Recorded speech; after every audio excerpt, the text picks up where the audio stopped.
So, lesson 37 today, we're going to talk about the line as, and we've got a weird word, locus. And we're also going to review the midpoint formula. And I know you've been using the midpoint formula since Algebra 1, so that should be pretty easy. Locus is a Latin word, and I'm wondering if any of you take Latin or any of you can say, I know another English word that starts with LOC. Maybe it means something similar to that. So if people who are at home want to type their thoughts into chat, or people in the classroom, if you want to raise your hand, if you have any ideas of what that might mean. It does not have a T on the end of it. It's not an insect. It's just LOCUS. What's your best guess of what that might mean? So thanks, Max. You're exactly right. Location or place. And so in math, we're going to talk about locus definitions of a lot of different kinds of things. And when we do that, it means we are talking about a whole bunch of points that are a certain distance away from something else.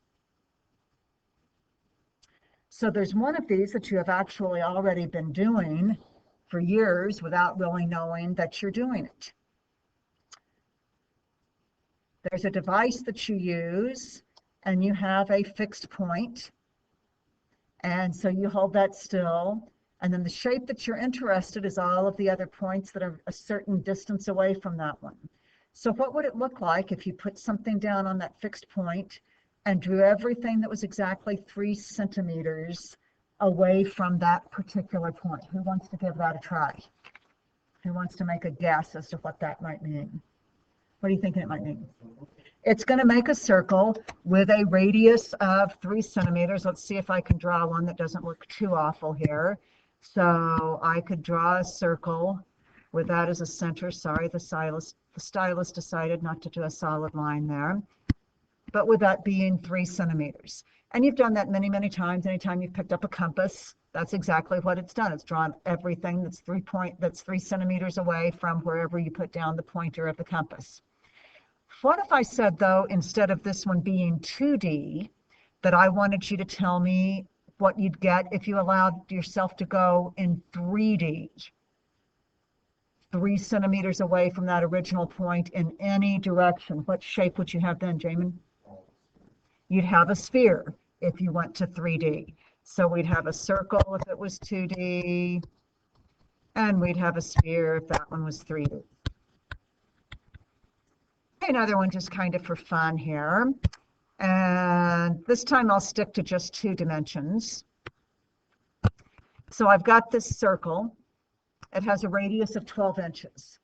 Now from everything on the circle, I want all of the points that are 10 inches from that circle. The circle has a radius of 12. And if I went 10 inches away from the circle, what would I have then? What would it look like then? Anybody at home can type it in if you want, or anybody in the classroom. Sophia, what's something to get? Okay, so one direction we could go is to go 10 inches in, and so we'd have this little circle right here, so that this little piece was 2, this was the 10 right here. Where else could we go that's 10 inches away from that original circle? Right? We could go outward and get a great big circle. So what we would really end up with, let's see if this will let me grab one here to draw it a little bit better than I could draw freehand.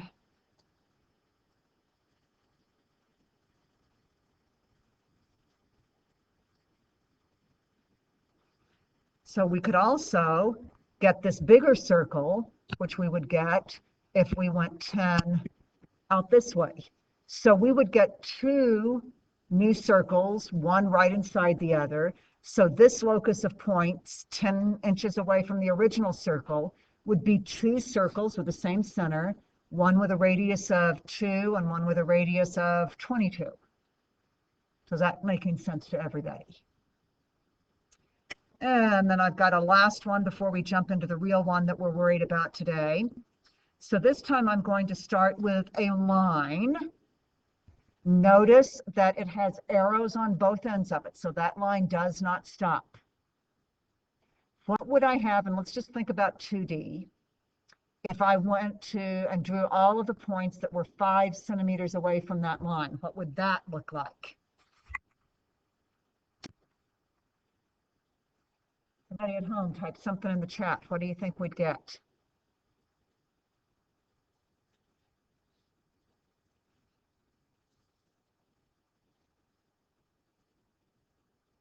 Anybody in the classroom, what would we get if we tried to draw that? What would we come up with then, Daniel? If it didn't have arrows on the original one, I'd have a rectangle. But because of those arrows, these are not endpoints, so I don't have to pay any attention to those. I would have this side, and I would have this side, and I didn't draw those very well. And those would go on forever and ever. So I'd have 2 parallel lines. What if I said 3D?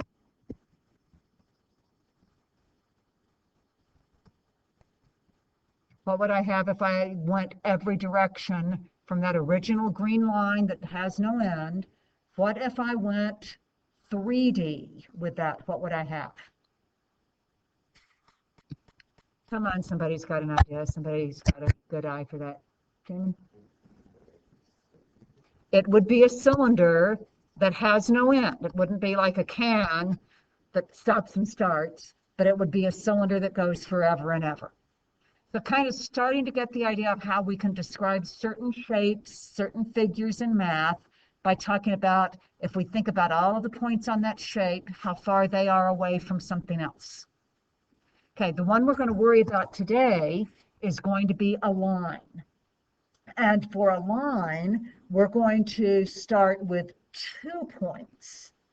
Those 2 points are not going to be part of the line we're interested in. The line does not actually go through either of these points. But we want the line where if we take a point on the line and measure to the first point and then measure to the second point, those are equal. If we take another point and measure from that point to the first given point and the second given point, those distances are going to be equal. So here's kind of what it's going to look like. P1 and P2 are my 2 original points. And I'm going to be interested in points that are going to end up being on my line. So like this XY out here, if I measure its distance to P1 and its distance to P2, those distances are the same. I could take another point right here because its distance to P1 would be the same as its distance to P2. I can have another point out here. Its distance from P1 is the same as its distance to P2. And there's a whole bunch more of those I could do. I could get this one and this one and this one and this one and this one and this one and this one and this one and this one. And if I got infinitely many, if I got absolutely every possible point, and if I'd managed to actually draw those straight, I would end up with all of the points. We'll try that again. I don't know what that just did. Why it skipped on me.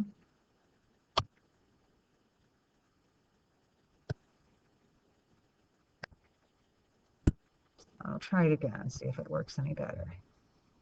So we'd get this line that goes through there, and no matter what point we wanted to pick on there, if we measured its distance back to P1 and back to P2, we'd get the same thing either way. So that kind of makes sense. Do you see how everything on the line is equidistant from P1 and from P2? Okay, you're going to start having a lot of problems that say, use the locus definition to find the equation of a line that is equidistant from, and then they'll give you 2 points for P1 and P2. What you need to do is to make sure that you don't skip steps, that you show everything about the setup with the distance formula. So we're going to take an equation for xy because we want to end up with y equals mx plus b. Any xy that we pick that's on the line, if we take the distance from xy to 5, -2, that's going to be equal to the distance from xy to -4, 3. So we're going to write out the distance formula. So we're going to say the distance from xy to 5, -2. So x minus 5 squared plus, and then from y to -2, y minus the -2, and we need to square that. So that's the square root of all of that is the distance from xy to 5, -2. That much makes sense. Then we take the distance from xy to -4, -3. So we've got to have the square root of x minus the -4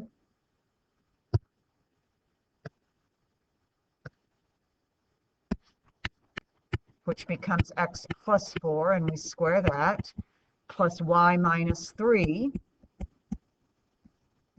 and we square that.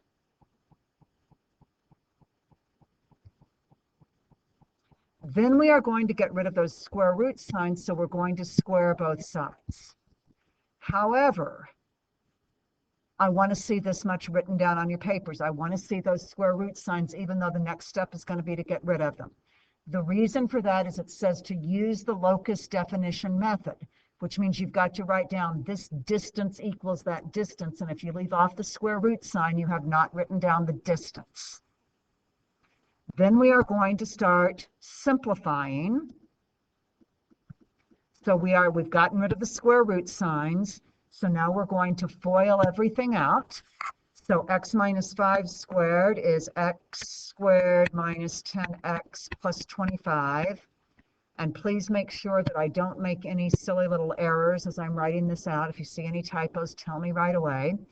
Then I am going to do the y plus 2 squared. So that's going to be y squared plus 4, come on.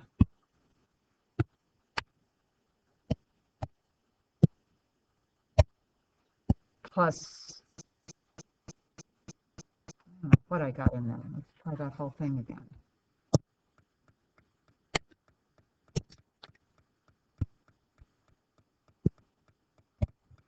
Okay, so y squared plus 4y plus 4.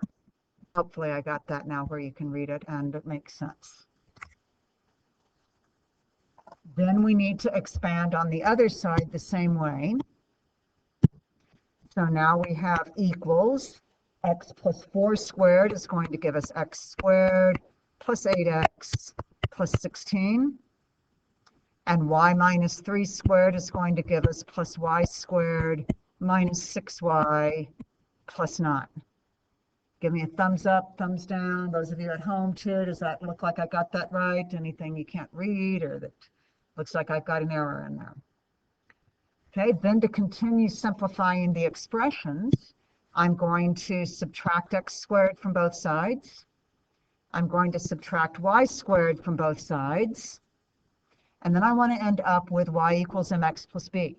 So I want all my y's on the left. So I'm going to keep the plus 4y that's on the left. And I had a minus 6y on the right, but when I put that on the left, it becomes a plus 6y. So I'm going to have 10y equals. Okay, now I want everything else on the right-hand side. I've got a plus 8x on the right. I'm going to keep it there. I have a minus 10x on the left, and if I bring that to the right, it becomes a plus 10x. So I have 18x. On the left, I had plus 29. So I'm going to bring that to the right as a minus 29. And on the right, I had plus 25 with a 16 plus 9. So I'm going to keep that as a plus 25. So I have 10y equals 18x minus 4. So we're almost done. Divide everything by 10 and reduce the fractions. and y equals 9/5 x minus 2/5. And we're done. So any questions with that? Must show the square root equals the square root. So you've actually written down distance equals distance. Square both sides, expand, cancel, combine, get it to y equals mx plus b form. All right, the other thing for today then is reviewing our midpoint formula. And so if we started off with 2 points like 5, -2 and -4, 3, and we wanted the midpoint between those, that means we're looking for the point that's halfway in between. So this distance and this distance need to be equal. If I thought about those little dotted purple triangles on each piece of that, because the vertical parts are parallel and the horizontal parts are parallel, and because I've got right angles, I'd end up with all of the angles being congruent in those two shapes. And because the hypotenuses are congruent, angle, angle, angle, side, would say that the triangles aren't just similar, they're actually congruent. So that would mean that these two little vertical pieces are exactly the same. So that would mean that the y coordinate of the midpoint is exactly halfway between the y coordinates of the two original points. And anytime I look for something that's halfway in between, I'm just talking about their average. So my y coordinate of my midpoint is just going to be my average of the two y's. Same thing for the x's, since those two pieces of the triangles are the same. The x coordinate that I want is halfway in between here and here. So I just really want to find the average x and then the average y, and that's going to be my midpoint. So the formula that hopefully you remember, since you've had it for a couple of years now, if you have 2 points, those are the endpoints. To get the midpoint, you take the average x, which means you add them and divide by 2. And then you take the average y, so you add those and divide by 2. And once it looks like you've copied this down, we'll go back and finish up that problem, and that'll finish your notes for today.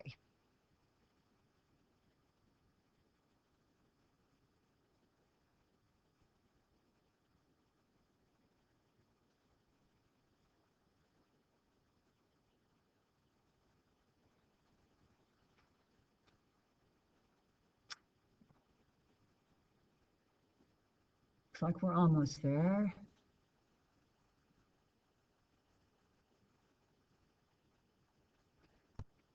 So all we have to do is to take the x's and get their average. So 5 plus the -4 and divide that by 2 gives us 1/2 or 1/2. And then the average y, we take those and add them. So -2 plus 3 and divide by 2. And so again, we get 1/2. And does that even make sense as you look at the picture? Does that point look like it's about at 1/2, 1/2? All right, anybody with questions?